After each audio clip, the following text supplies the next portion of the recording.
It's time for this week's episode of Brandon Sports Talk, featuring in-depth interviews from those who are trending in the world of athletics.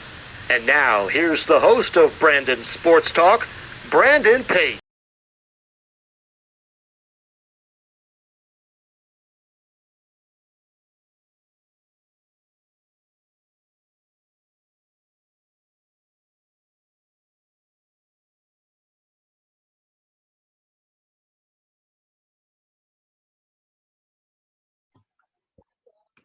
Ready. Welcome back to Brandon Sports Talk. In today's episode, I have the privilege to interview the Buffalo Beauts athletic trainer, Darlene Eckhardt. How are you doing today? I'm good. How are you today? I'm doing good. Can you talk about how you knew that you wanted to become an athletic trainer? Yes. So I actually was in school for physical therapy, my undergrad at Hone College for biology undergrad and a pre-physical therapy concentration. And we had to do just a lot of physical therapy hours in a clinic. And I just realized it wasn't as much sports as I had wanted it to be. Some physical therapy places do want it to be strictly just athletes. So I ended up moving into training, which turned out to be perfect. What was it like to work with professional teams?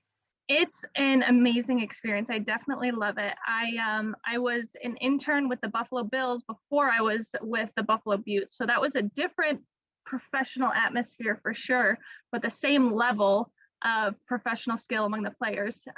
It's definitely a different experience than high school or college, taken a lot more seriously. You have to put in a lot more hours, but it's a wonderful experience. It's awesome to be on the road with them, cheering them on. It's awesome being able to help them to get on the ice and be able to.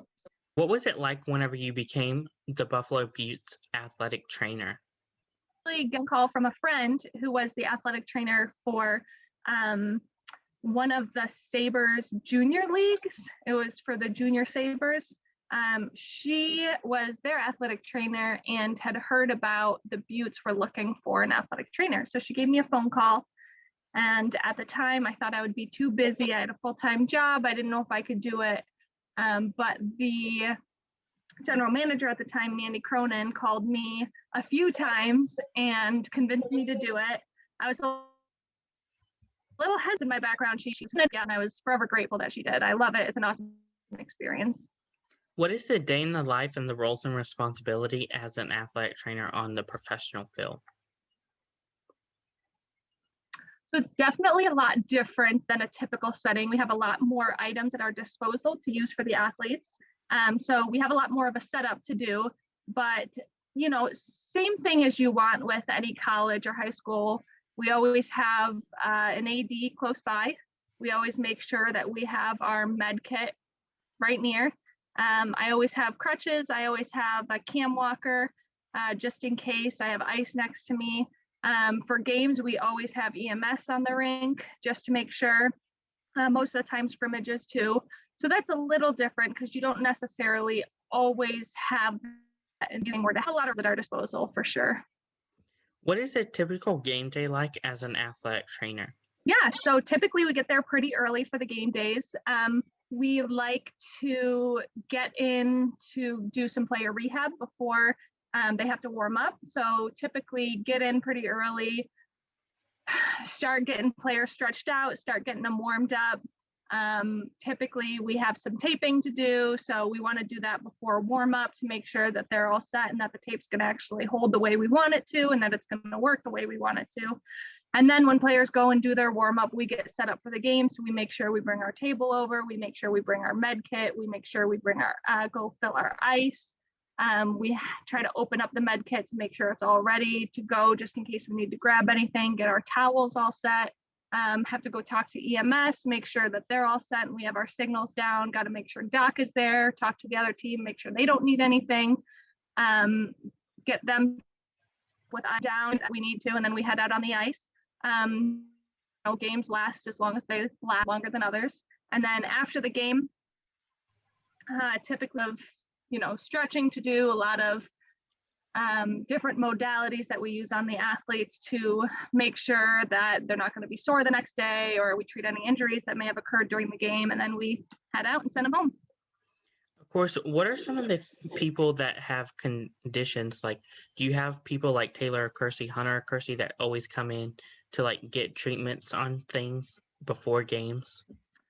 There's certain players that they prefer more treatment than other players. I was an athlete, same way. I typically didn't like anything done to me before a game, but certain players, they do like certain things and they like it done a certain way. So we do have to remember that. We try to be on top of it, and we try to what needs so that they can be done as efficiently as possible.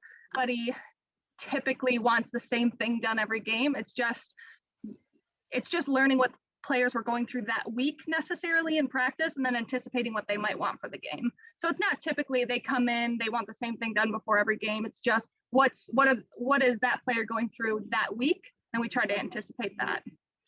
What are some big struggles that you have faced, of course, with COVID being an athletic trainer? So there was a lot going on with COVID with our team last year, just because we had so many precautions. People were coming from Canada, people were coming from different locations, so we had to be extra cautious. Everybody was tested before practices. We made sure that if there was any positive test, that we had to shut down for a couple of weeks. We made sure that masks were on at all times. We even got masks for players to wear on the ice.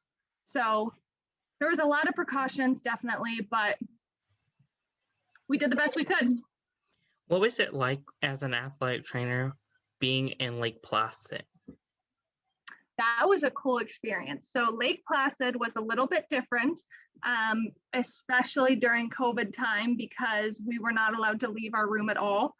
So we were doing treatments only when players were going to the ice or coming off the ice. That was the only time we were allowed to do treatments.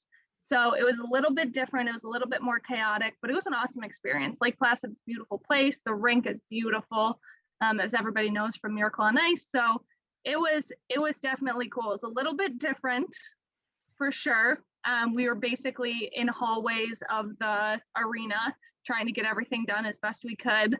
But it worked out, and sometimes those are the most fun circumstances. So what was it like in Lake Placid where you didn't have necessarily all of your stuff, or if you did have your stuff and you ran out, you had trouble getting other people to help you get stuff? So I don't know that our team necessarily ran out of anything. I think one of the other teams, I can't remember which one, I think one of the other teams ended up running out of something, and they just ordered it on Amazon, I'm pretty sure, and had it shipped there, which worked out really well, because they ended up just getting shipped right to the hotel and they could pick it up at the front desk. But we did have to limit stuff we could bring, but we were able to bring almost anything that we typically take on an away game. So we already limit what we take on away game. We make sure we bring essentials only.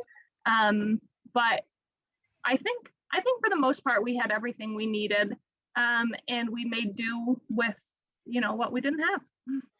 What is some of the things that you have to do on away games that you don't have to do on home games?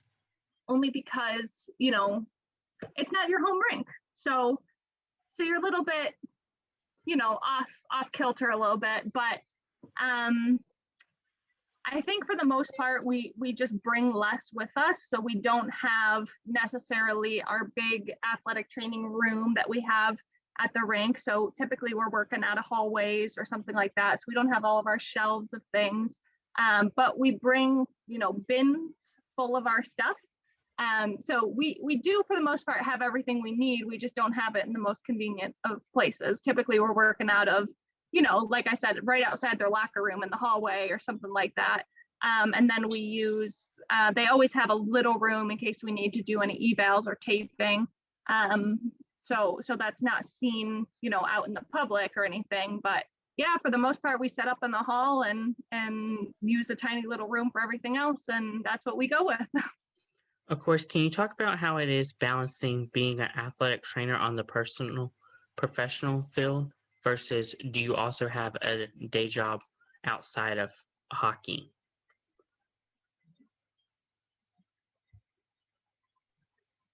I work in a doctor's office, which is where I am at right now. So I work for an orthopedic surgeon. So it actually works out pretty well for my type of job. So I work days. So I typically work from 8 to 4:30 around, and practices are in the evenings for the Beauts, which is awesome because I can, go from here and shoot on over there. And we have practices. I don't work weekends here. So a typical athletic trainer for a high school or a college, they typically, they don't have the evening availability that somebody who works in a doctor's office does. So that worked out really well for my availability. And so I can go from here to there. I can be gone for the weekends because I don't work here on the weekends. And it works out really well. The schedule turned out to work out perfectly. What are some of the biggest struggles that you have faced as an athletic trainer, and what are some of the things that you learn now that you didn't know before? Struggles as an athletic trainer. There are a lot of struggles as an athletic trainer. It's really hard to tell an athlete that they cannot play. If you've ever dealt with professional athletes and you tried to tell them that they're benched, it doesn't work out very well. Especially middle of the game, they're being hit in the head or something's going on, and you say, okay, you're done for the game. They don't want to hear that. They listen, but they don't want to hear it. So I think that's one of the biggest struggles, is just dealing with the disappointment that comes from telling a player they can't play, at least for the time being. I'm sorry, what was the second part of that? What are some of the things that you have learned now that you didn't know before? So it was a lot harder in the beginning to make judgment calls, I would say. For me, I always wanted to please the athlete, so I didn't want to be that person to say, you're out for the game. I wanted to be the person that said, well, let's see, we can work with you. I want to see how you do. And ultimately, that just gives them a sense of false hope, because ultimately you're not going to let them play. So I tried to more cushion the blow before and say, well, we'll see. And even though I knew that they couldn't play, and now it's just much easier to get it out from the get-go. So I've definitely learned that honesty and open communication is the best way to go with your athletes. What is the process for somebody looking to become an athletic trainer on the professional sports side? So I initially went to school for biology. So I ended up getting my undergraduate. Not everybody has to do that. They could get an undergraduate in athletic training. However, those have, I think this is the last year to be able to do that. From now on, you have to get your master's degree in athletic training to become an athletic trainer. So those rules just kind of changed with the Katie Association. So I did undergrad in biology. I went to get my master's in athletic training. I went to Damon College, which is right in Buffalo. You had to apply just like any grad school. You had to do your testing and you had to get accepted, which I did. And then you got to go through 2 years of a rigorous program and graduate. And then you have to take your boards exam, which not everybody passes. So definitely a lot of long nights studying and making sure we were prepared for that. I did pass on my first try, my big brag moment, but and insurance and everything like that. So typical medical field jumbo, but yeah, getting your master's degree is a good way to start, and then taking your boards. What are some of your future plans as an athletic trainer? Athletic trainers, there is a lot of different direction though. Typical athletic trainers in a high school, college setting, some go into a professional setting, some go into a doctor's office, work in an industrial setting where they work for like a Ford plant or something like that, and they're the medical response team inside the plant. So if someone moves into physical therapy clinics, more down south, but helping out in those. So I love the professional team that I'm with. Maybe someday, but we'll see. We'll see what goes on. What advice would you give somebody looking to work in athletic training on the professional sports level like you have?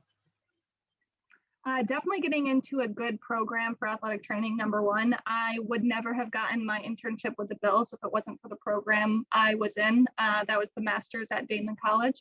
They had an internship agreement with the Bills, so I got to get that professional setting under my belt, gave me the experience that I really wanted, the experience I needed, and then was able to get some jobs from there. if somebody wanted to move into the professional field of athletic training, I would say make sure you shadow them first. Make sure that's what you really want to do. Sometimes it's long hours, late nights, long weekends.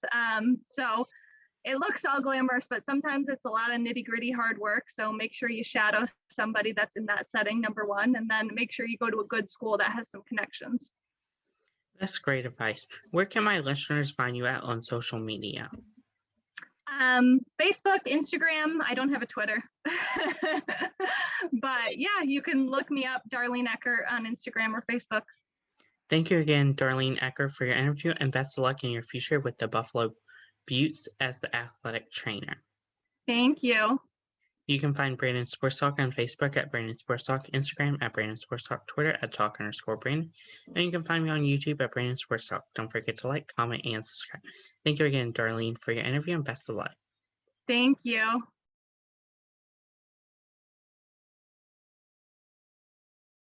You've been watching Brandon Sports Talk. Please feel free to like, share, and subscribe to Brandon Sports Talk on social media and on YouTube.